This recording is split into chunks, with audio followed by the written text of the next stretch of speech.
ମୁଁ ଆଜି ଆପଣଙ୍କର ଜିଲ୍ଲାର ଭଦ୍ରକର ବିଧାୟକ ଶୀତାଂଶୁ ବାବୁ, ଜିଲ୍ଲାପାଳ ଏବଂ ଟୋଟାଲ ଟିମ୍ ଆମେ ପରିଦର୍ଶନରେ ଯାଇଥିଲୁ। ଆମେ ତିହିଡି ବନ୍ୟା ଯୋଉମାନେ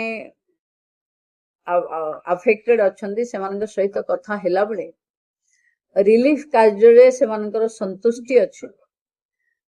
ଚାଷ ଜମିର ଚିନ୍ତା ଅଛି।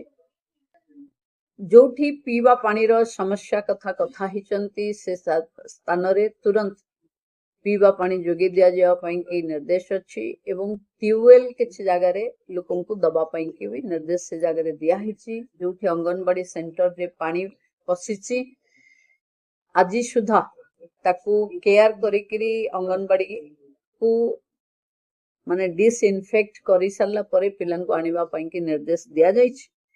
ବାକି ସମୀକ୍ଷାରେ ପ୍ରାୟ ଭଦ୍ରକ ଜିଲ୍ଲାରେ ଆମେ ଦେଖିଲେ ଭଦ୍ରକ, ବାସୁଦେବପୁର, ଭଣ୍ଡାରୀ ପୋଖରୀ, ତିହିଡି, ଧାମନଗର ଆଉ ଚାନ୍ଦବାଲି ଏମିତି 6ଟି ବ୍ଲକ ପ୍ରଭାବିତ ଅଛି। ସହରାଞ୍ଚଳର 3ଟି ଯେମିତି ଭଦ୍ରକ ପୌରପାଳିକା, ଧାମନଗର ଏନଏସି, ଧୂସୁରୀ ଏନଏସି। ଟୋଟାଲ ଗ୍ରାମ ପଞ୍ଚାୟତ 126ଟି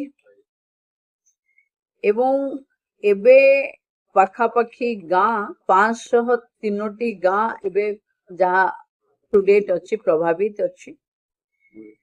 ଏବେ 346ଟି ମାଗଣା ରୋଷେଇ କେନ୍ଦ୍ର ଯୋଉଟା ଖୋଲିଥିଲା ଏବେ ସେଥିରୁ ଆଉ 29ଟି ଏବେ ଚାଲୁଅଛି ଆଉ ସବୁଗୁଡାକ କ୍ଲୋଜ ହେଇଗଲାଣି। ତାମାନେ ଲୋକ ତାଙ୍କ ନିଜ ଜାଗାକୁ ଫେରିଗଲେଣି। ଇଏ ସମୀକ୍ଷାରେ ରିଲିଫ, ରିହାବିଲିଟେସନ ରେ ଏବଂ रिस्टोरेशन रास्ता घाट जोटा कट ऑफ होती तार रिस्टोरेशन पाई इंजीनियरिंग डिपार्टमेंट जो अच्छी तुरंत बेगरे कहगला।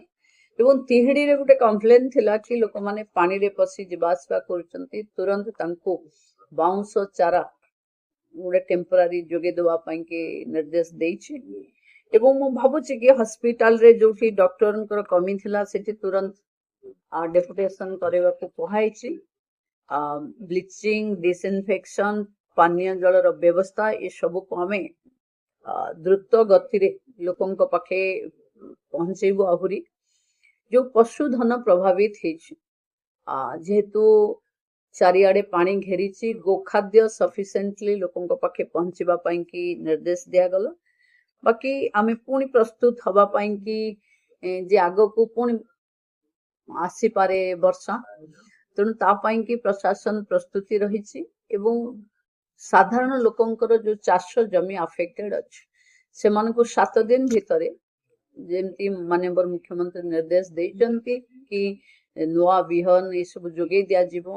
हॉर्टिकल्चर डिमांड अच्छी कि आम छोट छोट मंजी छोट पैक रे आम जोगे दबा। तो पाखापाखि कृषि एवं फिशरी रे बहुत लोकंकर क्षति अच्छी तांको आमे रिलीफ रे ही रिलीफ कोड अनुଯାୟୀ कि साध्य करियो। चाष जमी जो उडुडी जाइछे समान पे कोन बेसी प्रचार करा जिवो। चाष जमी रो जो सर्वे आसुची आसिला परे रिलीफ कोड रे जहा आसीची से अनुଯାୟୀ कि तांको तो क्षतिपूरण मिलिबो ही मिलिबो। ता परे तांको जो शॉर्ट टर्म रो जो चाषी मानकु सुहाइला भली से माने जो भली चाष करिवे बोली चाहिबे सरकार सेई भली बिहन जोगे दो। केते बर्तन घर भांगी जिवा असेसमेंट करछि असेसमेंट बोधे चाली छि। असेसमेंट एबे जो मानकर घर भांगी असेसमेंट आसिला परे आमे कहिचे कि टिके लिबराल हेबे। जो मानकर भांगी छि सेमानक पाखे घर मुंड गुंजिवा पई घर रहिबा दरकार। पॉलिथिन व्यापक व्यवस्था माने कारण वर्षा आस हेई पारे ये सब को प्रॉपर असेसमेंट हेई गला परे केते घर भांगी छि से अनुଯାୟୀ पुणी सेमानक पई चांदबाली को भद्रक जिलापाल तार 2 दिन हला जाउछंती हेटी मैक्सिमम एरिया रे पानी जमी हेटी रंधा खाद्य दिया होकी ना कोन व्यवस्था है की 29 टी जगह रे बे अछि। 29 टी जगह रे बे रोसई केंद्र चालुछि एवं जो जगह रे लोक घर को फेरी गले पाखे शुखिला खाद्य मौजूद ନା ଏବେ ପାଣି ଘରରେ ବି ଅଛି ବିଦ୍ୟାଳୟ ଗୁଡା ପିଲାମାନେ ଯାଇପାରୁନାହାନ୍ତି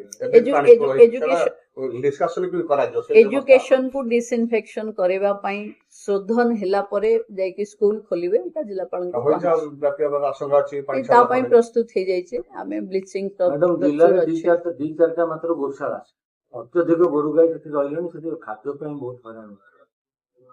अच्छा ସେଇଟା ବି ଆପଣ ଟିକେ ଦେଖି ନେବେ। ଆମେ ସାଉନି ନଦୀରେ ଯୋଉ ବନ୍ଧ ହେଇଛି ବାଲୁ ଫିଟି ଯାଇଛି, ଏବେ ସୁଦ୍ଧା ପାଣି ସୁଗମଣି ଭଳିଆ ଚାଲିଛି, ଗାଁକୁ ମଧ୍ୟ ଚାଲିଛି, ଚାଷ ଜମି ଚାଲିଛି, କିନ୍ତୁ ଏପର୍ଯ୍ୟନ୍ତ କିଛି ତାର ମରାମତି ଏପର୍ଯ୍ୟନ୍ତ କରାଯାଇ ପାରୁନାହିଁ। नहीं ଆପଣ आ ପରେ ସେଇ ବିଭାଗର ଅଧିକାରୀ ମାନଙ୍କ ସହିତ କଥା ହେଇଯିବେ, କିଛି ସାଂକ୍ସନ ଆସିଛି ସେମାନଙ୍କ ପାଖେ 1 ଇୟର ଲାଗିବ ବୋଲି ଏବେ ସେ କହୁଥିଲେ, ଯାହା ରିଭ୍ୟୁରେ ମତେ କହୁଥିଲେ 1 ବର୍ଷ ଭିତରେ ଆମେ ତାର କମ୍ପ୍ଲିଟ କରିଦେବୁ। ମ୍ୟାଡାମ ଜିଲ୍ଲାରେ ସାଳନ୍ଦୀ ଏବଂ ବୈତରଣୀ ପ୍ରତିବର୍ଷ ବନ୍ୟା ଆସୁଥିଲା, ଜିଲ୍ଲାବାସୀଙ୍କ ଦାବି କ୍ୟାପିଟାଲ ଆମ୍ବାକମେଣ୍ଟ ସରକାର କଣ ଦେଖନ୍ତୁ ଆମେ ଆଜି ରିଭ୍ୟୁରେ ବି ମୁଁ କହିଛି कि किछि बड़ भाबिकी प्लानिंग करंतु, जेमती सबुबले बन्याकू लोक सामना करुथिबे आमे रिलीफ दबा बदल रे केमती प्रतिहित करबा से आ पई की प्लानिंग करबा पई की कहैछि करंतु करबा। Thank you.